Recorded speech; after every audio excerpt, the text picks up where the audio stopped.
To support this podcast, go to positivesarcasm.com/donate. Any amount is appreciated. Once again, positivesarcasm.com/donate. Thank you and enjoy the program.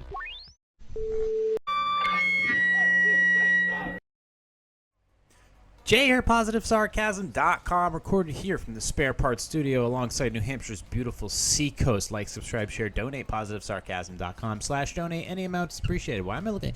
I'm leaning in like this. Why don't we just go ahead and bring it up? There we go. That's a little better. It's better. You can find me on Instagram at +_sarcasm. You can email me directly through my website, positivesarcasm.com. Or you can email me directly, positivesarcasm@outlook.com, especially if you're looking for posing music because you're a fitness competitor. You can go ahead and hit me up there. And, that's just a way to get a hold of me. Go ahead and check out. I actually was working on some new merch. I made these keychains through Sticker Mule. Sticker Mule is a fantastic website. I really do. Like, their prices are just awesome, and the deals they run are great. So if you're looking to get, like, keychains, stickers, magnets, some nice decent T-shirts, there's a lot of – they got some cool stuff, and they've got more stuff coming. But their customer service is fantastic, like, as far as – like, you're buying a really cheap product. Well, it's an expensive product, excuse me. But ultimately, for the money that you're spending, the customer service of how they communicate with you, and then the product you end up getting, it's like, that's actually what I wanted. And then they send you like a what do you call it? Like a proof. So you order it, you upload your photo, and they give you a proof of it, and you can either you'd be like, yeah, I approve that, totally. Or you could say, no, that's not exactly what I want. There's a comment section underneath it, and you could be like, hey, this is actually what I was looking for. And they can be like, all right, well, here's the reasons, like, this didn't work, or here's an option we can come up with. And it was great. But, I mean, this was over like a $9 order. This was literally over just a $9 order. But the care I got from the company was awesome. I mean, really exemplary customer service. Something I truly appreciate, especially where customer service seems lacking in a lot of areas right now. So yeah, Sticker Mule, I love it. I was doing some merch. I'm opening up like a small merch store through them, just to showcase, some of my logo stuff and maybe a few other things. But it's always weird, like, doing that. But I like it. I think it's a lot of fun. Their stickers. I mean, at the end of the day, their stickers are awesome. Their hot sauce is fantastic. I've talked about it before. Maybe I should stop, but it's great. Great business. Absolutely love it. Stickermule.com. They're awesome. They're not a paid advertiser, but they do help me with a lot of my, promotional merch at the end of the day.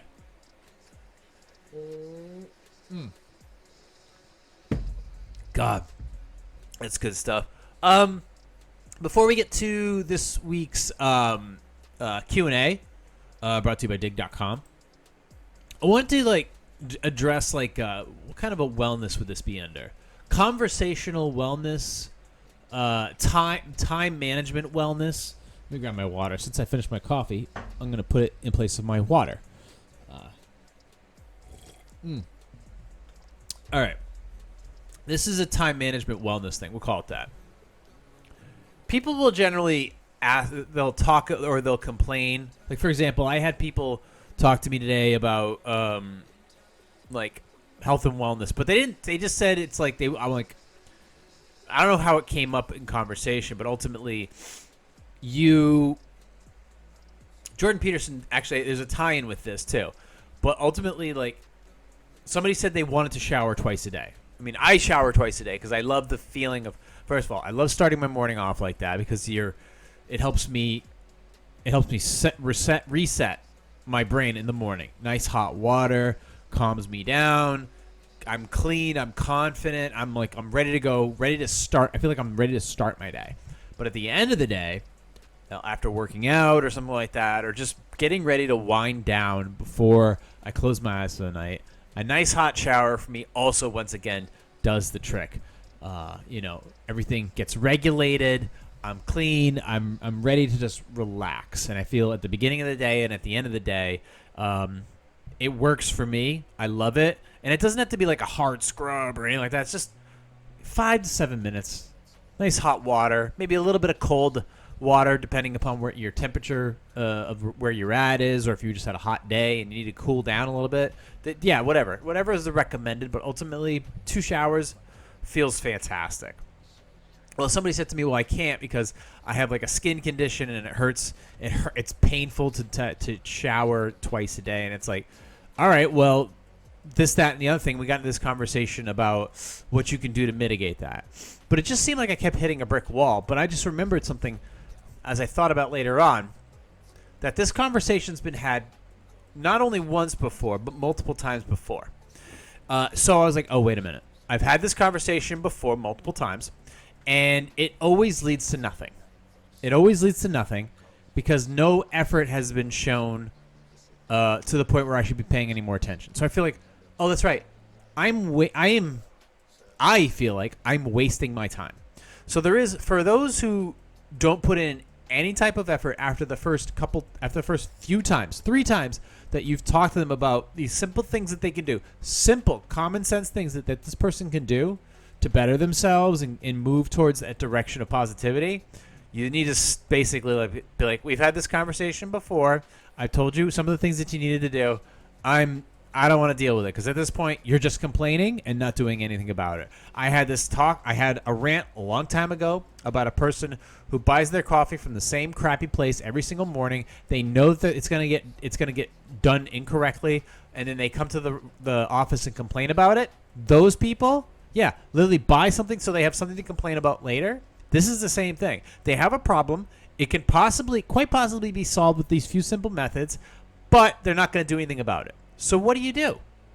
Nothing, because it's not your problem. And ultimately, if they're not going to do anything about it, then it is up to you to basically be like, listen, if they're not going to better themselves in this scenario, don't approach them about it. Don't try to convince them of it. You're just wasting your time. You're wasting your energy. You're wasting your brain calories. You're wasting just time. Time is money, and you're just wasting. So just let them continue on. Maybe they'll get the hint that ultimately, if you just be like, I'm not dealing with it. Dude, we've talked about this before. I told you some of the things you need to do. We haven't done anything about it. Don't even bother me with this stuff. Yeah, it comes off abrasive, but ultimately I'm not going to sit there and argue with somebody back and forth about some of the things they should really try or consider. Things that I've done that I know what these generalities ultimately do help you set you in the right direction. So ultimately, it's like friends who have a drinking problem or a drug problem or a spending problem or relationship problems.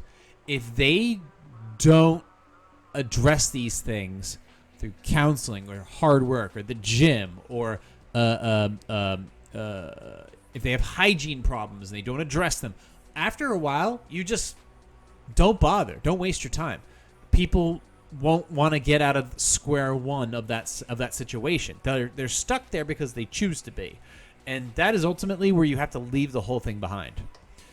Not the friendship or whatever, but ultimately just like, if they're not going to listen or take the advice to move this into a more positive direction, stop wasting your time. Okay? You need to focus your efforts on things that are ultimately going to benefit you and others around you, but ultimately you. You need to make sure that you're not wasting your breath and wasting your time with these with these scenarios that are never going to better themselves. They're just going to continue, oh, you got to eat healthy and you got to do this and you got to do that, and you give them examples of what they can do. Essentially, you just got to look at it and be like, I'm done talking about it. Dude, I don't want to talk about it. I'm not in the mood for this. You know, if people want to do better, they just have to do better. Do better. Be better. There's a lot of things that you could be doing to better your situation, and I had this conversation today. And if they just don't do it after multiple attempts, it's like the former coach of the Seattle Seahawks. He threw some of his players multiple lifelines, and every time, and after the third attempt, he's like, let them drown. They screw up the first time, throw him a lifeline. Threw him a second one, third one. He goes, after what he did the third one, he goes, I let him drown. I gave him multiple opportunities to step up or be better, and after that, you just Don't even bother. Don't waste your time because you're wasting your efforts. And honestly, when you could be spending your time on people who want to be doing better and want to take that direction, and that's fine. If that's how they want to live their life, that's fine. But ultimately, you can't waste your time. At that point, you are wasting time trying to convince people of things that, of ideas or concepts or general rules that they're never going to follow. They're never going to do anything. So as a rule of time management, wellness, and mental wellness, you're wasting your time and you are robbing yourself of time and energy and mental well-being trying to help a person who's never going to help themselves in this situation. They might be doing other things, but ultimately you've said what you've had to say. You've said it multiple times, and you're like, dude, what are you complaining to me for? I've told you what to do. I'm done with this topic. Figure it out. And when they say, well, what? And it's like, we've talked about this. Told you what you need to do. I don't. I'm good. Go move on. Figure it out. Do better. And that's it. Don't come complaining about it to me because we've already discussed this. If you're just going to complain about it and not move on with a solution to solve the problem, and you're just going to say, oh, it's this, that, or the other thing. It's like, bro, excuses. I'm sorry, it's excuses. We don't do excuses over here. I worked too hard, too much counseling, too much discipline, too many wasted years getting to even waste my time with that. I'm in a healthy relationship. My emotions are more intact than they've ever been. My bank account is where it's supposed to be. My debt is non-existent. All right. My path is clear. My effort is there. All right. And I got there by listening and studying and working and the 2 steps forward and the 1 step back and taking giant leaps of faith to ultimately where I wanted to be. So I did these things and I proved that it can be done. I proved that it can be done. I'm through effort. Now I'm a little older, which means I have this odd sense of urgency in my head where I have to really put my the foot down a little bit. Never stop. Just keep moving, keep getting things done. Don't waste your time with people who ultimately aren't out to better your life or help you see certain things from a certain perspective. Do what you need to do. Be ruthless at it. Don't step on other people to get what you want, though. Ultimately, you don't have to. You don't have to do that. You just have to be focused on what you're doing. And if people want to ask you how do you do it? It's like, well, these are the steps I took. Very simple, low cost, or in many cases, free steps that you can take to better your situation. But if you say it to them multiple times and they don't do anything, then you gotta cut that head off and be like, done. We're not talking about this. Move on. We've had this conversation, and there's better ways to say it to them, obviously, but ultimately it's your responsibility at that point to just move on with it. Just be like, don't waste your time with it, because you can have a 5, 10, 15-minute conversation, but you realize that you've just lost your rhythm on something else that you were focusing on, a process that you were zoning in on, a flow state that you were in. And then somebody comes along and that 5 to 7 minute chat or whatever it was, you've now completely lost track of what you were doing. And now that 5-10 minute conversation has killed a half hour or a 45 or an hour long time block of the rhythm that you were in, because you were going to crush one thing, which was going to allow you to crush another thing, which was going to allow you to crush another thing, which was going to tighten the gap on the responsibilities that you had to accomplish that day. So don't waste your time. Time is valuable. Ultimately, I get it. Some people just want to chill out and play Fortnite for a couple hours because they had a day where they really just kind of need to disconnect. I get it. But it is fall. So at this point, metaphorically, there's just way too many apples to pick, and I need to get after it. There's too many apples to pick to be wasting my time dealing with those that don't want to be helped, essentially. If you don't want to help yourself, you just want to consider it, and this is your excuse, this is my hindrance, it's like, all right, keep thinking that way. Because in the words of my father, what I forgot, you still got to learn. And there's a lot of things I forgot, or a lot of things I still remember that are worth learning about. Okay? I've had people in my family that have had health problems, genetic, whatever. And they were all either, like, you could all lower the chances of these things happening or flat out eliminate them altogether. And I'm at that spot right now where I've only got a few more things left to accomplish as far as like that American dream. Isn't that crazy? I'm maybe a couple steps away from the actual American dream.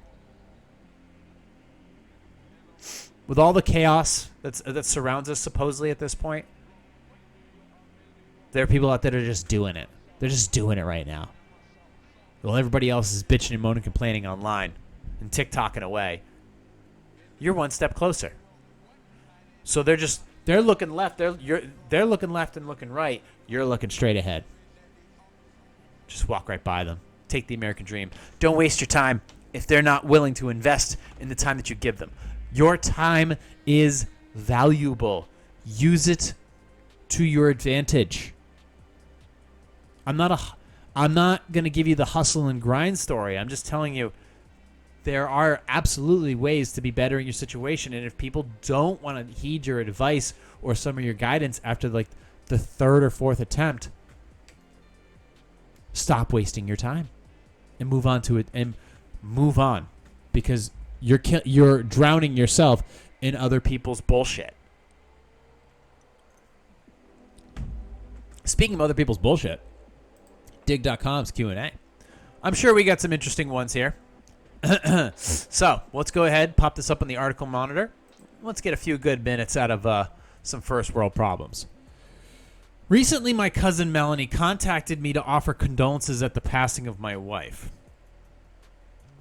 The contact came after an uncomfortable hiatus of 18 years during which Melanie and I drifted apart from each other.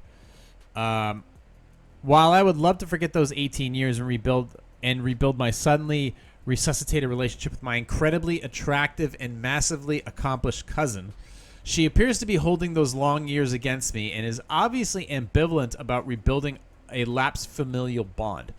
Although I have been able to meet her and her lovely family members once, my subsequent overtures via phone and email have been most brutally and unceremoniously rebuffed. But I'm determined to pursue this despite insurmountable barriers she has so consistently erected. I wonder if you would recommend a different approach, or perhaps this relationship is now totally unsalvageable and I should cut my losses and move on. All right, you're trying to rebuild a relationship with your incredibly attractive and massively accomplished cousin. And according to the headline, it is your first cousin. That should be your answer right there. How do I say this? If you don't realize that trying to make it with your first cousin is a really poor idea,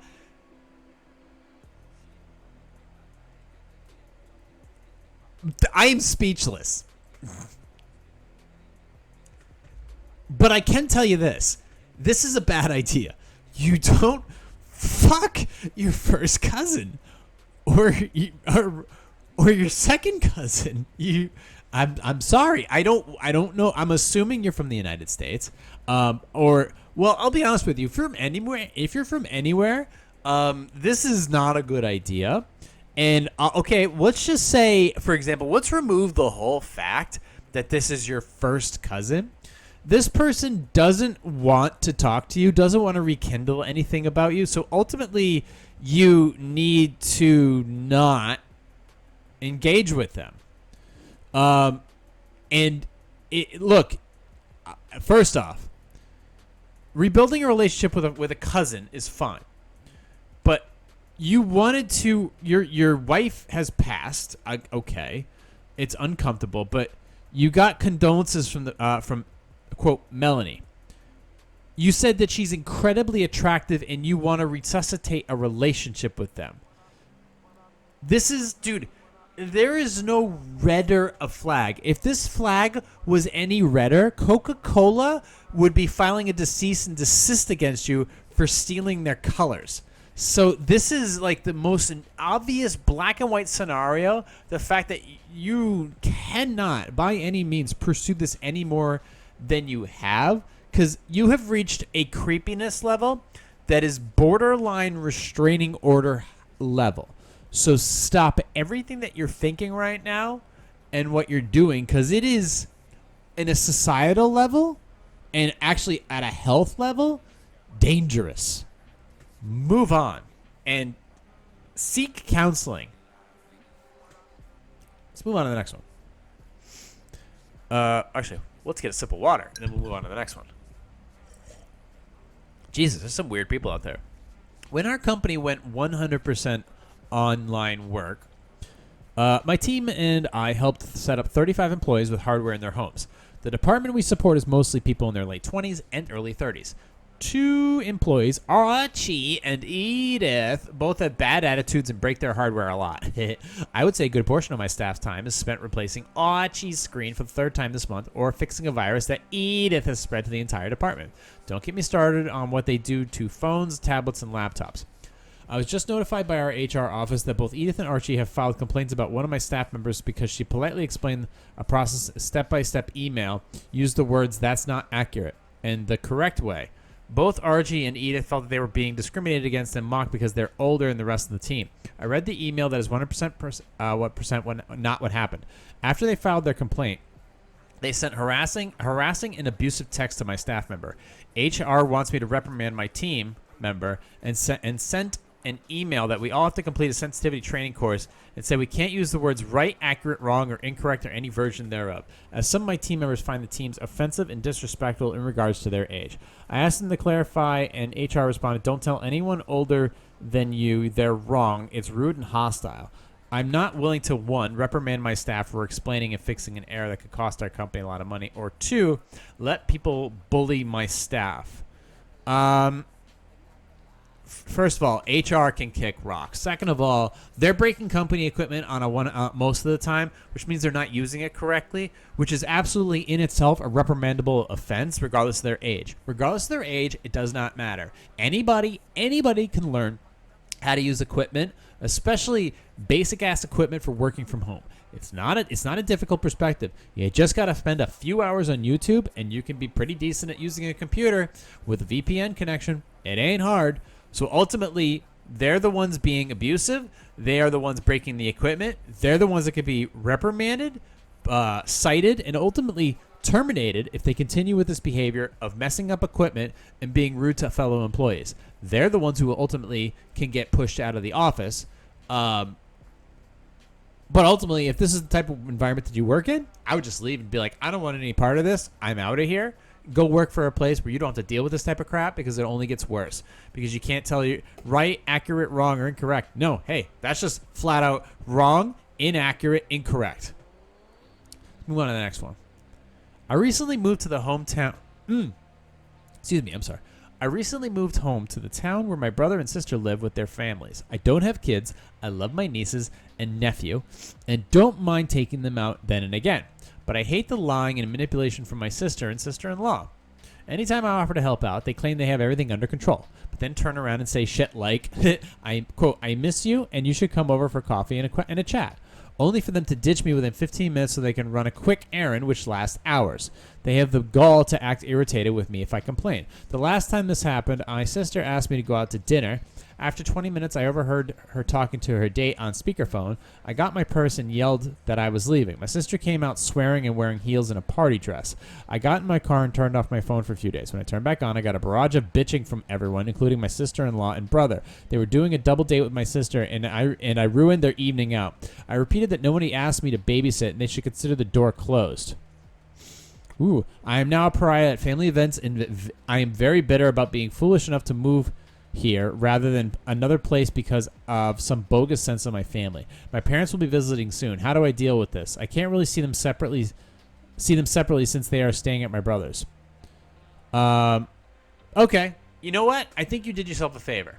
ultimately, I think you did yourself a huge favor here. They knew exactly what they did.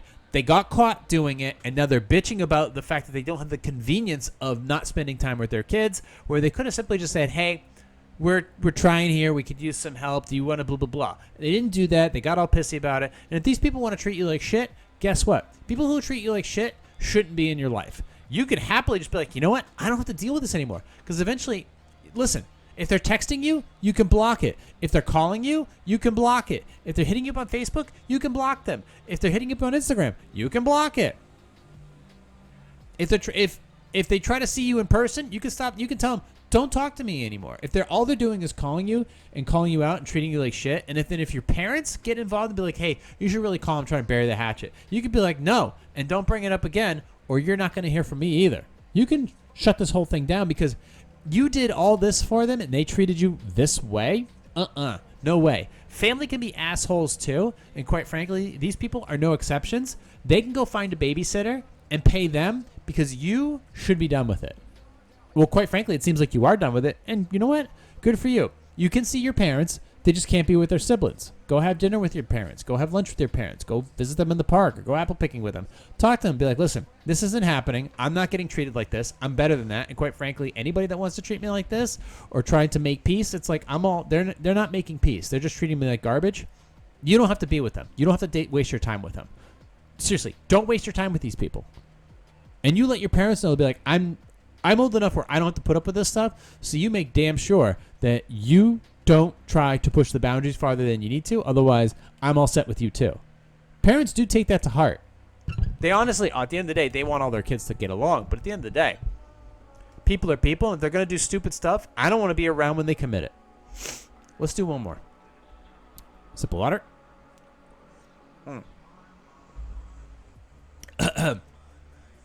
I'm a straight woman. Okay, good.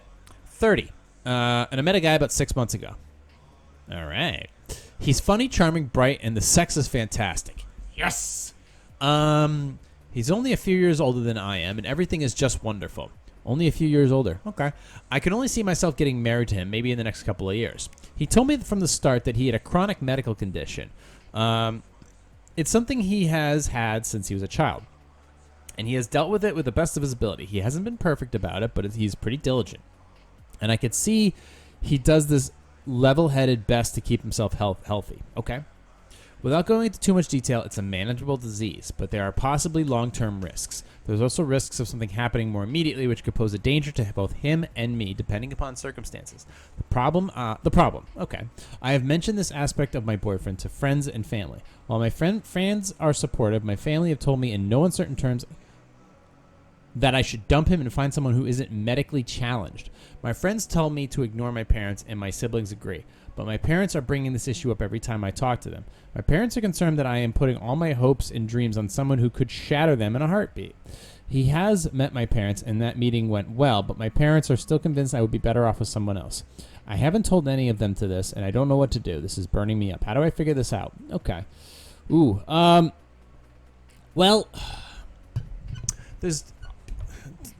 despite my, natural ability to shit on the medical industry, there have been incredible breakthroughs on a lot of things.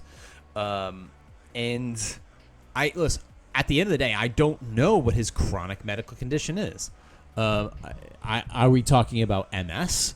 Are we talking about, AIDS? Are we talking about, what are we talking about here? This thing. Now, I don't know. So ultimately, it's up to you to decide, is this worth the risk? At this point, I know I had a former manager back in the day. Absolute sweetheart of a woman. Absolute sweetheart. Patron freaking saint. And she has a husband who has, abnormally shaped blood cells, some type of blood thing. And, but they have two kids together. And she knows that this could be an issue, but ultimately they're together. They're together and they have a family. However she chooses to handle it is up to her. So he obviously seems like he knows he needs to take care of himself if he wants to maintain long term. Do you want to take the risk, or do you want to find some? I mean, this is the thing. It's you could go the distance with this person. It could be a huge medical condition, but ultimately, if this is who you want to be with, and this is a person who treats you very, very well and doesn't take life for granted, that's the thing. That's an interesting thing to really think about. If you're with somebody who doesn't take life for granted, who works really, really hard, takes care of themselves, takes care of you, takes care of his finances, aesthetically, I mean, a lot of things that you would want in a person that you would see doing yourself, that you try to match. They take care of themselves. They're attentive to your needs. I mean, this is gold mine stuff. So who knows what could happen? Yeah, it could fall apart tomorrow. And it ultimately, it shouldn't stop you from thinking long term. And everybody's got their own thing. So ultimately, you have to weigh the risk. And you have to leave your parents' decision making. It's not up to your parents. It isn't. At the end of the day, it's not up to your parents. He's not a bad boy with a dead end job who just sits around and plays games all day and smokes pot. It's not that. He's not that type of guy. It seems like he's somebody who has a medical condition and he's focused on it. And he's dead set on trying to manage it and take care of it. And you said, it told me from the start, he's a medical condition, something he's had since he was a child. He's dealt with it to the best of his ability. He hasn't been perfect about it, but he's pretty diligent. And I can see how he does level-headed. It's a manageable disease. There is possibly long-term risks. There is also a risk of something happening more immediately, which could pose a danger to both him and me, depending upon circumstances. Okay, so you need to be a part. If you want to be a part of this person's life for long-term, then you need to be invested in their health and wellness, which means that you need to ultimately work with them and see if there's ways that you can help them with this, or how it's going to affect you, and if it does affect you, how much of an effect will it have? Is it life-threatening to you? What are we talking about here? Are we just talking about, okay, all right, well, are we just talking about herpes? Is that what we're talking about here? It seems like that's what we're talking about. He's got a manageable disease. He's had some, is it C? Is it B? Is it one of the HEPs? Is it one of the HEPs that we're talking about here? It seems like, I think that's what we're leaning on here. It's one of those possible ones. There are ways to absolutely manage it. There is ways to absolutely manage it. I believe. You know what? I think Pam Anderson has it. Pam Anderson, Hep C. She was cured of it. Pamela Anderson was diagnosed with hepatitis C in 2001. She attributed her contraction of the disease to sharing a tattoo needle with her ex-husband, Tommy Lee. Treatment and cure. A new course of treatment. In 2015, her ex-husband, Tommy Lee, was also cured of it, encouraged her to try the treatment. Credited her cure to the treatment and stated that she felt like she regained 20 years of her life. Hep C diagnosis and treatment significant impact on her life. She also mentioned that it affected her decision-making, particularly blah, blah, blah. New course of treatment. So she was cured of it. So if it is something, like I said, if it is indeed that, then you ultimately can move forward. HIV was another thing. HIV, that used to be a death sentence back in the day. I remember when Magic Johnson got that, the whole world was shook. The whole sports world was shook. And they caught it early. Charlie Sheen also got hit the HIV too. They've both been cured of it. I mean, I know there's no known traces of the HIV in Magic Johnson's body. None. And I believe that's been proven. I believe the same is true for Charlie Sheen as well. They caught that early. He went through tests, and boom, that's gone as well. So there's these scientific breakthroughs have happened and are continuing to happen. So if it's manageable, one day it might actually be curable. So please take that into consideration. So don't give up a really good relationship because of something that could possibly happen. A lot of things could possibly happen. You ever heard of blood clots? You ever heard of aneurysms? These things can happen. But those are things that you can work on and try to prevent as well. You can get screened for those things. So the only thing that you really need to focus on managing is your relationship with somebody who treats you really, really well. And if you do that, this relationship could go a very long way, and that's what you should be focused on, not what your parents think. That being said, that is the end of today's podcast. Guys, thank you for listening, watching, subscribing. If you want questions, concerns, comments, you can hit me up on Instagram at +_sarcasm. You can email me directly through my website or positivesarcasm@outlook.com. The video version of this podcast is available on Rumble, and it's available on YouTube. So you go ahead and stream it there. If you want to just listen to the audio version, it's everywhere. Download it pretty much everywhere you can possibly think of, but it is also streamable and downloadable directly from my website, positivesarcasm.com. So in the meantime, thank you for listening, watching, and subscribing, and I'll check in on you next week, recorded here from the Spare Parts Studio alongside New Hampshire's beautiful seacoast. For entertainment purposes only, this has been a Positive Sarcasm presentation.